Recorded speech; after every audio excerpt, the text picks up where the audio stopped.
Put your hands on the hood before this gets worse. The voice cut through the hum of the gas station like cold metal, sharp enough to make 3 people near pump 4 turn their heads at once.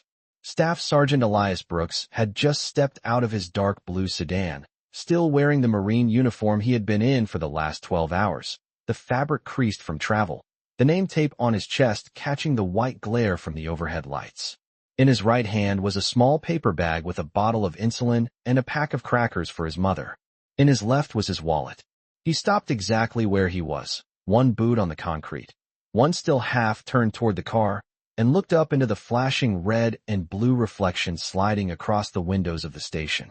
Officer Daniel Hargrove stood 10 feet away with one hand near his belt and the other already lifted like he had decided the whole story before it began. Around them, the night felt thin and brittle. A diesel pickup idled near the air pump. A teenage cashier behind the glass froze with a hot dog tray in his hand. Somewhere in the distance, a truck downshifted off the highway, the sound rolling low beneath the brighter buzz of fluorescent lights. Elias blinked once, slow and tired. He had landed in Dallas that afternoon, driven almost 3 hours south, and stopped here because his mother's pharmacy texted that her refill was ready, and because she had sounded weak on the phone when she said, "Baby, just get here safe." He was 5 minutes from her apartment, 5 minutes from home, and now a white officer he had never seen before was staring at him like the uniform on his back meant nothing. "Sir," Elias said, calm enough that it almost disappeared into the night air. "I'm reaching for nothing. My ID is already in my hand." Hargrove's eyes dropped to the military card, then lifted again with a look that was not doubt so much as contempt sharpened into confidence. "Anybody can buy a uniform," he said. The words landed harder than the flashing lights. Not loud, not dramatic, just flat, practiced, and ugly in a way that made the air around them feel smaller. Elias did not move. He could feel the Texas heat, still rising from the concrete even after dark. He could smell gasoline, old coffee, and the faint detergent from his own sleeve. The American flag patch on his shoulder brushed against the night breeze, and for one strange second that small movement felt louder than anything else. A woman at the next pump lowered her phone from her ear and stared. A little girl in the back seat of an SUV pressed her palm to the window. The cashier inside looked from Elias to the officer, then back again, unsure whether he was watching a misunderstanding or something much worse. Elias swallowed, keeping his voice steady because men like Hargrove always seemed to be listening for the wrong kind of movement. "I serve this country," he said quietly. "I'm on my way to take medicine to my mother." Hargrove stepped closer, eyes narrowing at the name stitched over Elias's chest, as if even that offended him. "Then you won't mind answering a few questions." Elias could already feel it turning, the moment slipping beyond logic into something colder, something older, something every black man in America could recognize without needing it explained. He looked past the officer to the glowing store window where his own reflection stood framed in uniform, shoulders squared, tired eyes, paper bag still in hand, and for the first time that night, the cashier inside really saw the name on the card. His face changed. His hand moved toward the phone, and in the next few seconds, the quiet little gas station on the edge of town was about to become the one place Officer Daniel Hargrove would wish he had never stopped.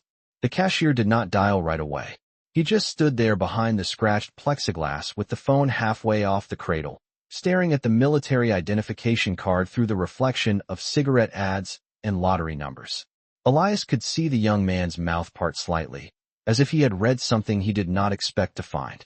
Outside, Officer Hargrove extended a hand without looking away. "Set the bag down."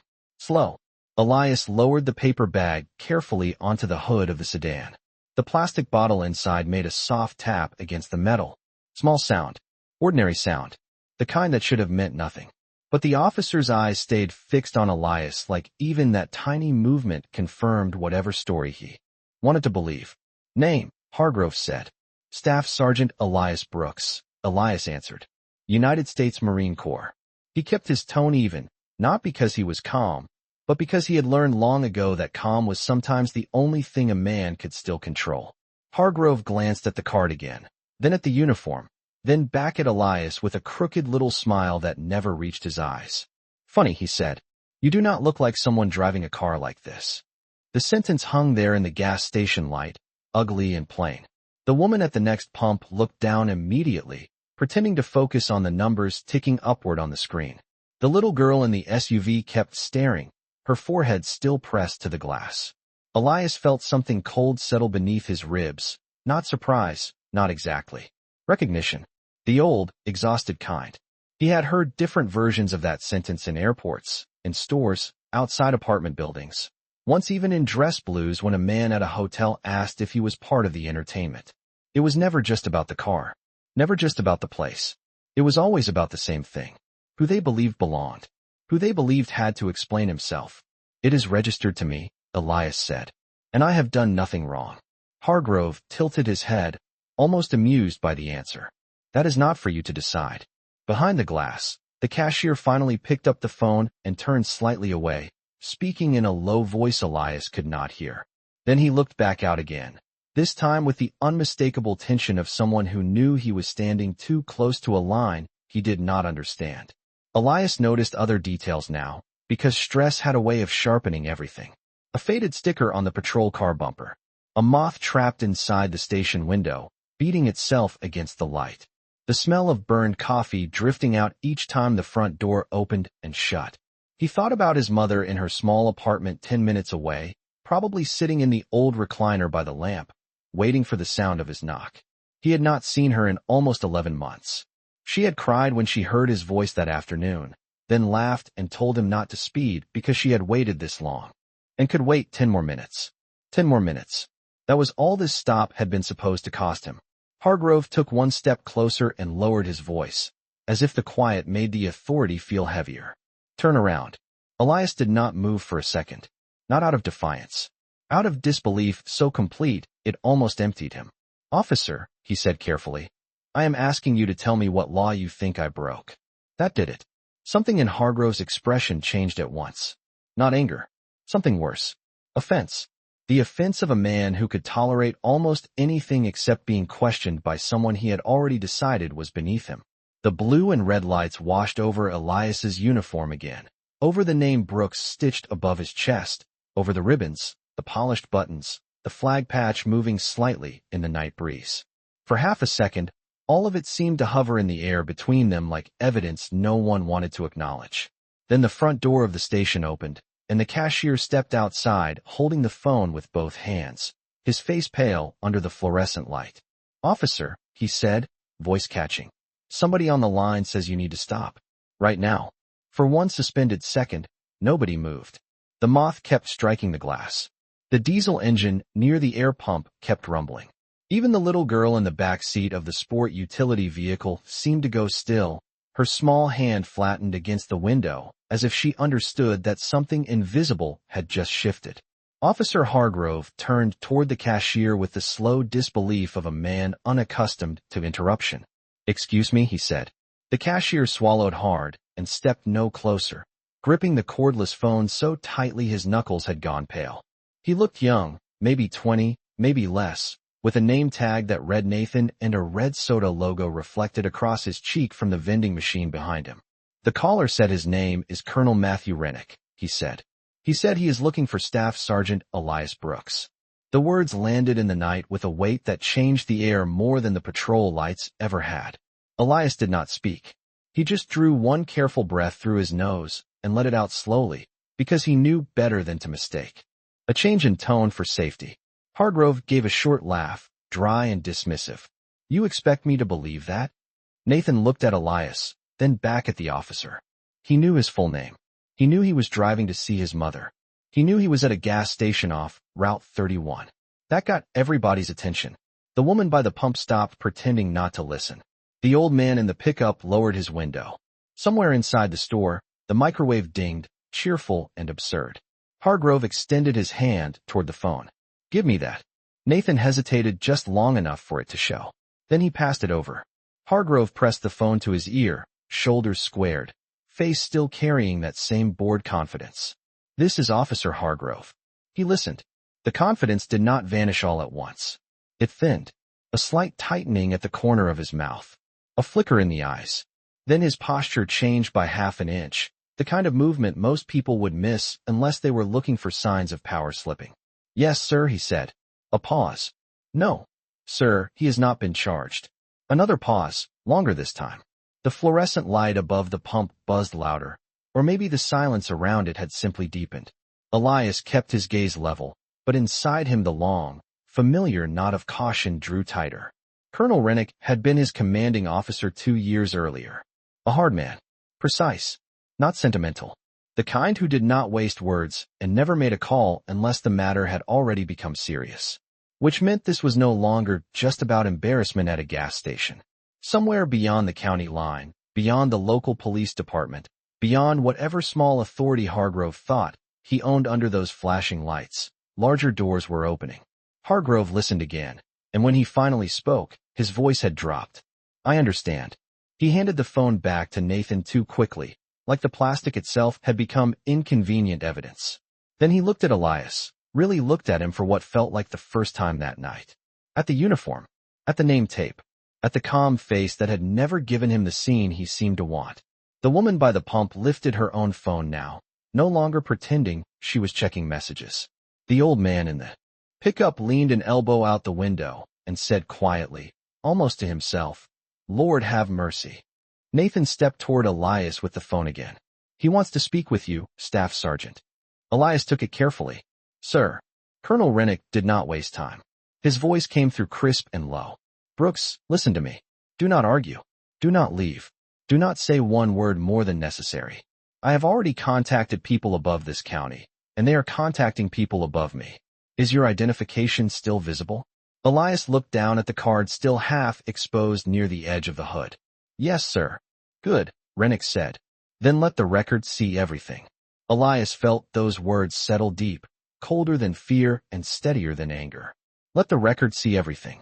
He lifted his eyes. Across from him, under the hard white gas station light, Officer Daniel Hargrove was no longer standing like the man who controlled the night. He was standing like a man beginning to realize the night had already moved beyond him. Elias handed the phone back to Nathan with the same care he had used to set down the medicine for his mother, as if every small motion now mattered. Colonel Rennick had not raised his voice. He had not needed to. Men like him understood that real authority rarely arrived sounding dramatic. It arrived quiet, precise, and impossible to ignore. Thank you, Elias said to the cashier.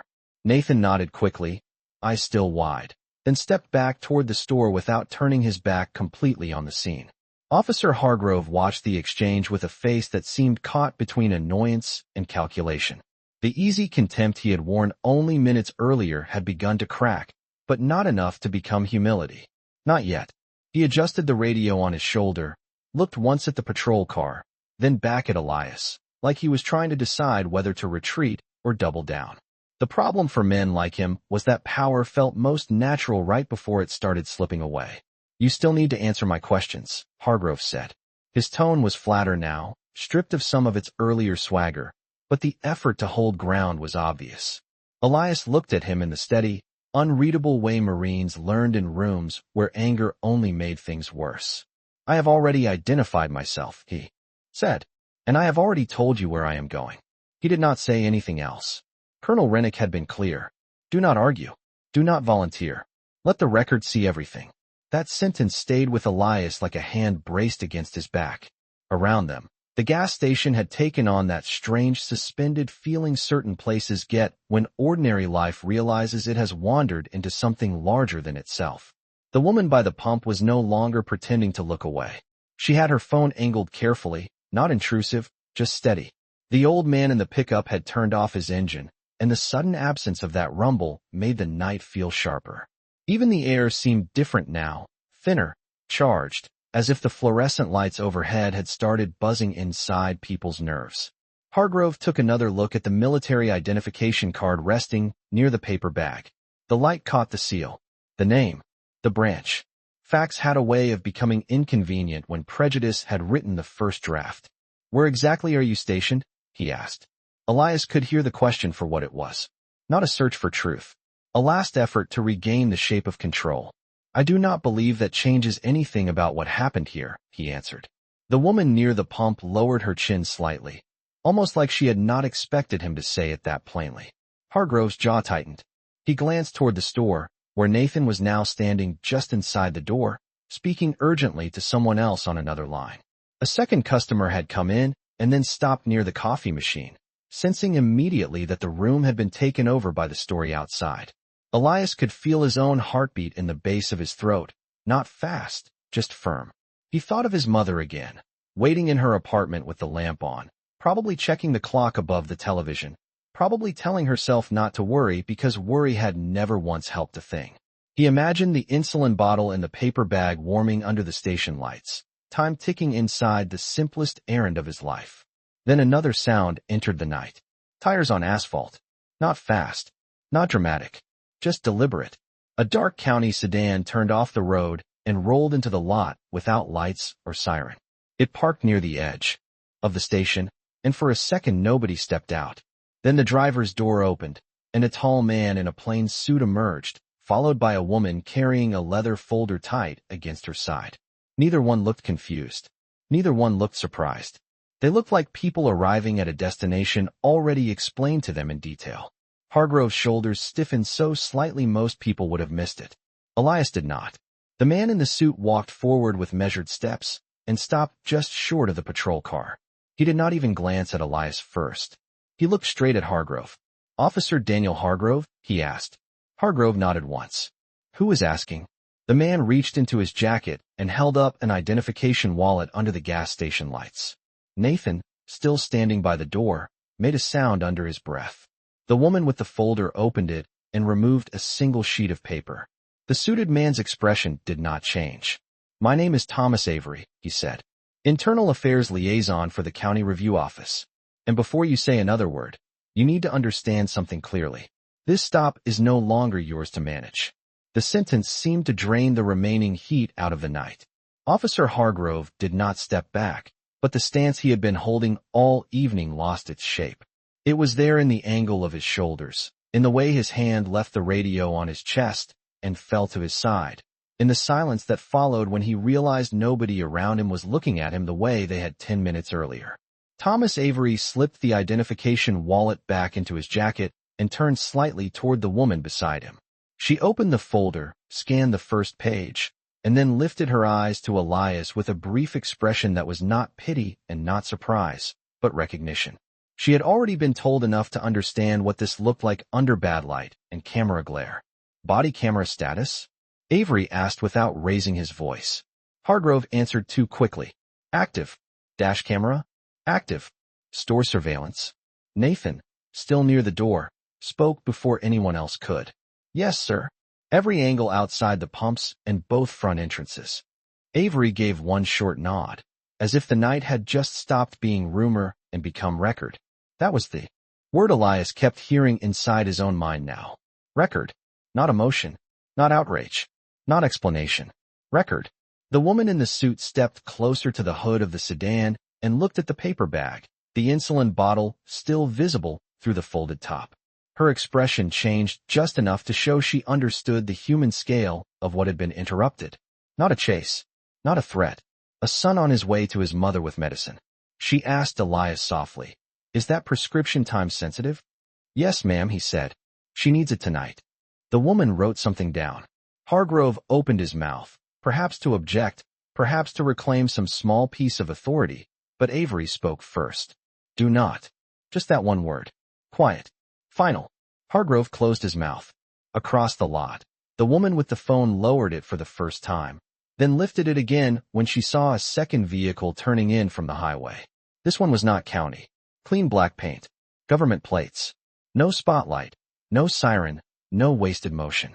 It pulled into the lot and stopped near the dark edge beyond the diesel pumps. A man stepped out wearing plain clothes and a bearing Elias knew instantly, even before he saw the haircut and the posture and the polished shoes that looked military even without a uniform. Not local, not county, federal, or close enough that the difference no longer mattered to the men still trying to protect themselves. Elias felt a strange stillness pass through him. Not relief. Relief would have been too simple. This was the moment when private humiliation became public consequence. The man from the black sedan walked straight to Avery, showed credentials too quickly for anyone else to read, and then looked at Elias for half a second longer than protocol required. It was enough. Service recognized service. Staff Sergeant Brooks, he said, my name is Adrian Cole. He did not say where he was from, and he did not need to. Even Hargrove understood that much. The color had shifted in his face, not dramatic, just enough to tell on him under the white station lights. He glanced toward the road as if measuring distance, as if the town he had known an hour earlier still existed in the same shape. It did not. Nathan stepped out of the store again, this time carrying a cold bottle of water and holding it uncertainly toward Elias. For your mother's medicine, he said. To keep it cool. Elias took it with a nod, and for the first time that night, something inside his chest eased by an inch. Not because the situation was over. It was not. But because decency had finally entered the frame. Avery extended his hand toward Hargrove. Your unit phone. Hargrove hesitated. That one hesitation said more than any speech could have. Avery did not repeat himself. The little girl in the sport utility vehicle was still watching, wide-eyed and quiet, while her mother now watched too, without pretending otherwise. The old man in the pickup leaned forward over his steering wheel like he did not want to miss a second of whatever justice looked like before it became tomorrow's talk at the diner. Hargrove surrendered the phone. Avery passed it to the woman with the folder, who immediately began documenting the device number, the time, the chain of custody. Adrian Cole looked at the flag patch on Elias's shoulder, then at the patrol lights still flashing across the concrete like the last stubborn pulse of a story already ending. This is bigger than a stop now, he said. And when he said it, everyone in that gas station parking lot understood the same thing at once. The night was no longer asking whether Elias Brooks belonged there. It was asking how far the truth was about to go. The flashing lights were still turning, still painting the gas station windows in red and blue, but somehow they no longer looked like authority. They looked like residue. Something left behind after the truth had already moved on. Elias stood beside the hood of his car with the bottle of water Nathan had given him pressed against the paper bag that held his mother's insulin, keeping it cool the best he could. The plastic felt damp against his palm. Small thing. Necessary thing. In that moment, it mattered more than the patrol car, more than the badges, more than the men trying to decide which version of the night would survive until morning. Adrian Cole spoke quietly with Thomas Avery near the black sedan, while the woman with the folder continued noting times, names, devices, and every observable detail that could not later be softened or explained away. Nothing about it looked dramatic. That was what made it powerful. No shouting, no threats, just the slow, methodical sound of consequences beginning to organize themselves. Officer Hargrove remained where he was, his face fixed in the strained stillness of someone discovering that confidence and protection were not the same thing. He looked once toward the county road, once toward the station, and once toward Elias, but every direction now seemed to offer him the same answer. The old shape of the night was gone. Nathan stepped outside again, this time carrying a small foam cooler from behind the counter. You can put it in here, he said, looking at the medicine rather than at Elias, maybe out of respect, maybe because he did not want his kindness to feel like pity. Elias nodded and placed the bottle inside. The cold air that escaped from the cooler smelled faintly of ice and cardboard. It reminded him suddenly, painfully, of hospital rooms and pharmacy counters, and the way his mother always joked that medicine cost too much to work this slowly. He looked down at his watch. Every minute now felt heavier than the last. May I make a call? He asked. Avery answered before anyone else could. Yes. That single word loosened something in Elias's chest. He reached into his pocket, found his phone, and saw 3 missed calls from home. He pressed the screen with careful fingers and lifted it to his ear. His mother answered on the second ring. Baby. Her voice was thin, tired, trying not to sound worried and failing anyway. Elias turned slightly away from the lights, away from the witnesses, away from the men in suits and the man in uniform who had finally stopped pretending he was in control. I am on my way, he said. I got delayed, but I am coming. She was quiet for a moment. Then she asked the question mothers always ask when the world has already told them enough. Are you all right? Elias looked out at the scene in front of him. Nathan by the door. The woman with the phone still recording. The old man in the pickup leaning forward over the wheel. Avery reviewing the chain of custody on a police device. Adrian Cole speaking into a secure line with the kind of calm that suggested this call was traveling somewhere much higher than county paperwork. And Hargrove, standing under the fluorescent lights with his silence growing heavier every second. Elias breathed in the smell of gasoline, summer heat, and melted ice from the foam cooler. "I will be," he said. His mother did not ask anything else. She did not need to. "Come home," she whispered. He ended the call and slipped the phone back into his pocket just as Cole finished speaking into his own. There was no change in his expression when he walked back over, but there was something firmer in the way he carried the next sentence. "Staff Sergeant Brooks," he said, "there is now a formal federal awareness notice attached to this incident." Nathan blinked. The woman near the pump lowered her phone a fraction. Even Avery looked up more sharply at that wording. Federal awareness notice. It sounded dry, administrative, almost harmless. But Elias knew the language of institutions well enough to hear what lived inside it. A door had opened somewhere far above this gas station, and people with stars on their collars and long memories for disgrace had started paying attention. Cole looked at Hargrove only briefly. From this point forward, every statement, every file, every second of footage connected to tonight will be preserved. Hargrove swallowed. It was a small motion, but in the hard white light, it looked enormous. The little girl in the sport utility vehicle was still watching through the glass, and Elias wondered whether she would remember this years from now as the night a man in uniform was humiliated or the night the room changed because the truth refused to bend.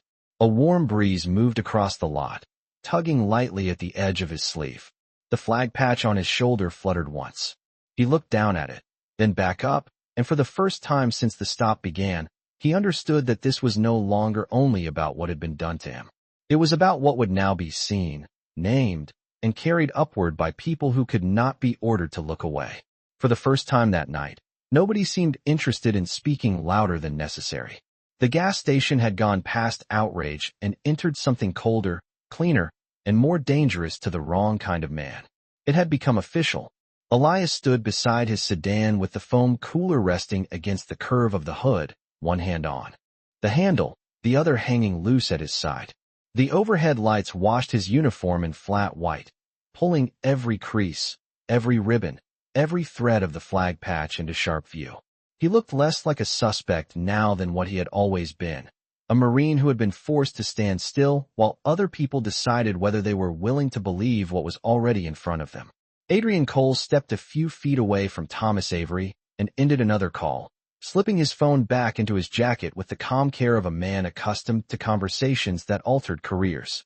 The woman with the folder continued her notes, documenting times down to the minute, identifying witnesses, securing names, asking Nathan which storage system held the surveillance feed and whether it copied automatically to a cloud server. Nathan answered each question with the nervous precision of someone who understood that truth was suddenly expensive and needed to be handled correctly. The woman by pump forgave her name as Rebecca Sloan and said she had recorded from the moment she heard the officer question whether Elias had any right to wear the uniform. The old man in the pickup, whose name turned out to be Walter Gaines, said he had been a Navy machinist 40 years ago and knew the difference between a frightened man and a respectful one. That young Marine was the respectful one, he said, looking directly at Avery. He never gave anybody a reason. Avery wrote that down without commentary. He did not need to add meaning. Meaning was already gathering on its own. Officer Hargrove remained near the patrol car, no longer issuing commands, no longer reaching for his radio, no longer pretending that posture alone could preserve what was collapsing around him. A second officer had arrived 10 minutes earlier and then, after one quick exchange with Avery and one longer look at Elias, chosen the safest position available to him, which was silence. The presence of another badge should have restored some balance in Hargrove's favor. Instead, it only made the isolation around him more visible. Elias noticed all of it with the exhausted clarity that comes when adrenaline begins to thin out and leave thought behind. He could feel the sweat cooling beneath his collar. He could hear the ice shifting inside the foam cooler every time he moved his hand. He could smell the sweetness of spilled soda near the entrance mixing with gasoline and summer pavement. Somewhere beyond the station, a freight train moaned low in the dark, the sound long and lonely and almost human. Then Cole's phone rang again. He glanced at the screen and answered at once. "Yes, sir." He turned half away, listening. This time, something did change in his face. Not surprise. Recognition. He ended the call after less than 30 seconds and walked back toward Elias and Avery with a stillness that made Nathan instinctively step back and Rebecca stop, moving her thumb over her phone screen. Cole looked first at Elias. "Staff Sergeant Brooks," he said, "your command has confirmed full identity verification, active service status, and travel authorization." Elias nodded once. He had expected that part. Then Cole continued, "There is more." The night seemed to tighten around those 3 words. Even Hargrove lifted his head. Cole let the silence hold for 1 beat longer, just enough for everyone to feel it. "The office of the secretary has been notified through military legal channels because this incident involves the public detention of an active duty Marine in uniform under disputed grounds, with documented witness footage and immediate concerns over discriminatory conduct." Nathan stared. Walter Gaines actually exhaled a low whistle through his teeth. Rebecca lowered her phone all the way and simply looked at Elias, as if the outline of the story had suddenly become something far larger than the county line. Hargrove's expression changed then, and it was the first honest expression Elias had seen on him all night. It was not remorse. It was not even shame. Not yet. It was realization. Realization that the people now looking at this would not be impressed by local swagger or selective memory. Realization that uniforms meant something, that records meant something, that witness footage meant something, and that the sentence "anybody can buy a uniform" might one day be repeated in a courtroom by someone paid to make sure the jury heard every word.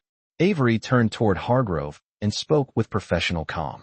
"From this point on, you are instructed not to contact any witness, not to review any footage outside formal process, and not to discuss the substance of this stop except through counsel and internal reporting."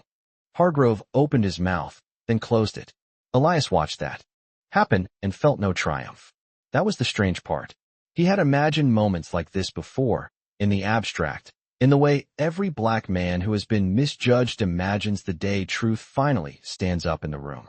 But when it came, it did not feel victorious. It felt heavy. Necessary. Sad in a way that victory never should be. He looked down at the cooler holding his mother's medicine, then at the patch on his shoulder, then back at the men whose voices had shifted from command to caution. The fluorescent light hummed over all of them equally now.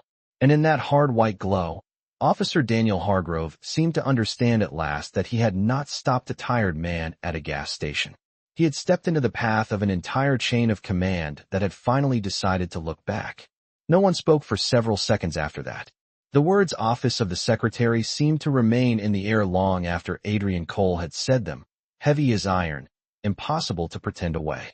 The red and blue lights still moved across the gas station windows, but now they felt smaller than the silence. Elias stood where he had stood all along, one hand resting on the foam cooler that held his mother's insulin, the other hanging loose beside the seam of his uniform trousers. He was tired in the kind of way that reached deeper than his body. Tired in the eyes. Tired behind the ribs. Tired in that old place where dignity had to keep proving itself to people who had already decided not to see it. Thomas Avery closed the folder the woman beside him had been filling and took one slow step toward Elias. "Staff Sergeant Brooks," he said, his voice measured and respectful now. "You are free to leave as soon as we finish the final chain of documentation." Elias nodded once. He could have said 100 things in that moment. He could have asked why any of this had happened. He could have asked what would happen next. He could have let the anger, which had stayed coiled and disciplined inside him all night, finally rise into the open air. But when he spoke, his voice stayed level. "My mother needs her medicine." The sentence was simple enough to make the whole scene feel ashamed of itself. Nathan looked down. Rebecca Sloan pressed her lips together. Walter Gaines removed his cap and held it against his chest without seeming to realize he had done it. Even the second officer near the county sedan shifted his weight and stared at the pavement. Elias had not asked for revenge. He had not demanded performance. He had only returned the night to its original truth, a son trying to get home to his mother. Avery gave one short nod, the kind men give when they understand that the moral center of a situation has just been exposed in one plain sentence. "You will get home tonight," he said. Adrian Cole stepped closer then, his expression calm but no longer distant. "Transportation and escort can be arranged if you prefer." Elias looked at him, then at his own car, then at the paper bag inside the cooler. "No, sir," he said quietly. "I can drive." Cole held his gaze for a brief second, perhaps measuring whether that answer came from strength or stubbornness. Then he nodded. Understood. Officer Hargrove still had not spoken. He stood near the edge of the patrol lights with the posture of a man who no longer trusted his own hands, his own voice, or the space around him. For the first time all night, he looked smaller than his badge. Not because someone had humiliated him, but because the truth had stripped away the extra size he had borrowed from fear. Elias turned toward him then. Everyone noticed. Nathan stopped moving. Rebecca lifted her phone again, but did not press anything. Walter Gaines leaned forward so slightly, it was almost imperceptible. Even Avery did not interrupt. Hargrove met Elias's eyes with visible effort, and what passed between them was not equal. It was not even close.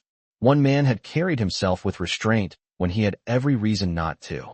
The other had used suspicion like a weapon and authority like shelter. Elias could have made that imbalance hurt. He did not. I hope, he said, each word slow and clear. The next man you stop gets treated like a citizen before he has to be treated like evidence. Nobody moved after that. It was not a speech. It was not a threat. It was only truth, and that made it impossible to answer. Hargrove's mouth parted slightly, then closed. His eyes dropped for half a second toward the concrete. That was all. No excuse. No defense. No clean way back into the version of himself he had been standing inside an hour earlier. The fluorescent lights overhead hummed with the same flat persistence they had carried all night. Somewhere far off, another truck moved down the highway. The breeze touched the edge of Elias's sleeve again, stirring the flag patch on his shoulder. Nathan stepped forward and handed him the cooler properly closed, this time with both hands, like it was something important. Sir, he said softly. Elias accepted it with a nod. Rebecca lowered her phone and said nothing, but her face held the quiet expression of someone who would remember exactly what she had seen. Walter Gaines put his cap back on and looked at Elias with the private sorrow of an older man who had lived long enough to know how expensive composure could be. Cole opened the rear door of the black government sedan for a briefcase, then shut it again, but he did not leave. Not yet. Neither did Avery. There were signatures still to make, devices still to seal, footage still to preserve. The machine of consequence had only just begun to move. But the human part of the night had reached its clearest point. Elias Brooks adjusted his grip on the cooler, squared his shoulders, and turned toward his car. No one tried to stop him. No one raised a voice. And as he opened the driver's door under the pale gas station light, the men who had come to document the truth, the strangers who had stayed to witness it, and the officer who had mistaken prejudice for authority all stood in the same silence, watching a good man choose to go home instead of making the night any uglier than it already was. By the time Elias turned the key, the gas station no longer felt like the same place that had tried to hold him in suspicion. The engine started with a low, steady hum, familiar and ordinary, and for a moment, he kept both hands on the wheel without pulling away. Through the windshield, the fluorescent lights looked almost colorless now. Nathan stood near the entrance with one hand still on the door handle. Rebecca Sloan had lowered her phone completely. Walter Gaines remained by his pickup with his cap pulled low and his shoulders bent in that quiet posture older men take when memory has mixed itself with disappointment. Thomas Avery was speaking in a subdued voice to the woman with the folder, checking times, verifying footage, securing names. Adrian Cole stood near the black sedan, one hand in his coat pocket, watching not like a guard, but like a witness who understood the part of the story that would outlive every report. And Officer Daniel Hargrove stood alone near the dying pulse of his own patrol lights, looking less like a man under pressure than a man who had finally met the full size of his choices. Elias shifted the car into drive and eased out of the lot without spinning gravel, without looking back a second time, without giving the night more drama than it deserved. The road ahead stretched dark and quiet beneath the Texas sky, the white lines catching in his headlights and disappearing under the front bumper one after another, each one carrying him farther from the place where his dignity had been tested and farther toward the place where he was still needed. The cooler sat on the passenger seat with the insulin secured inside, the lid faintly rattling each time the tires crossed a seam in the pavement. Elias kept one hand on the wheel and the other resting lightly on top of it, as if that simple contact could make the medicine arrive faster. His uniform collar felt stiff against his neck. The patch on his sleeve brushed the seat when he turned. He could still smell gasoline in the fibers of the fabric, still hear the ghost of those earlier words in the back of his mind. The accusation, the doubt, the old insult dressed up as procedure. But another voice sat above it now. Let the record see everything. He breathed in slowly, then let the breath leave him through parted lips as the highway opened ahead. No sirens followed. No headlights chased him. The night, at last, was only night. When he reached his mother's apartment complex, the windows were mostly dark except for one lamp glowing warm behind a set of faded curtains on the second floor. Elias parked close to the stairwell and sat for half a second with the engine off, listening to it tick as it cooled. Crickets sang in the strip of dry grass by the lot. Somewhere an old air conditioning unit rattled. Ordinary sounds. Merciful sounds. He lifted the cooler, stepped out, and climbed the stairs two at a time, not running, just moving with the kind of urgency that had nothing to do with fear anymore. When he knocked, the door opened almost at once. His mother stood there in a pale blue robe, one hand on the frame, the other pressed lightly to her chest, as if she had been holding her breath for longer than she wanted to admit. She was smaller than he remembered from 11 months ago, thinner through the shoulders, but her eyes were the same, steady and searching, and able to read him before he said a word. Elias held up the cooler first. I made it, he said. She looked at the container, then at the uniform, then at his face, and whatever she saw there made her own expression soften and ache at the same time. She did not ask for details in the doorway. She stepped aside and let him in. The apartment smelled like lavender lotion, old books, and cornbread reheated in the oven. A lamp glowed beside the recliner. A blanket was folded neatly over one arm. On the coffee table sat 2 mugs, one already poured, as if she had expected him not just tonight, but at this exact hour. Elias set the cooler down and took out the insulin with careful hands. His mother watched him the entire time, saying nothing, letting silence make room for what words would only disturb. After he helped her settle what needed settling, after the medicine was stored, after the kettle clicked softly in the kitchen, she finally reached up and touched the sleeve of his uniform near the flag patch. Her fingers rested there for only a moment. They saw the cloth, she said quietly, but they did not see the man. Elias looked down at her hand, then back at her face. The room was warm. The lamplight was soft. Outside, somewhere beyond the curtain, a car passed and kept going. Some people did, he said. She nodded once, as if that was enough to carry for tonight. They sat together after that without hurry, the untouched coffee growing cooler between them, the television dark, the apartment holding the kind of stillness that does not come from emptiness but from safety. Returning by degrees. Elias leaned back and listened to his mother breathe. He could still feel the shape of the gas station in his memory, the glare, the witnesses, the way a single night had widened until it reached men in suits, legal channels, and offices far beyond the county line. He knew the reports would continue. The calls, the preserved footage, the questions that would become statements, and the statements that would become findings. He knew the consequences had only begun to move. But here, in the dim light of a modest apartment with a cooler on the floor and his mother alive in the chair beside him, justice did not sound like a gavel or a speech. It sounded like a refrigerator humming in the next room. It sounded like a kettle settling on the stove. It sounded like a tired Marine finally exhaling in a place where no one asked him to prove he belonged. And when the breeze outside brushed the curtain just enough to stir the edge of the fabric, Elias closed his eyes for a moment and let the silence finish what the night had started.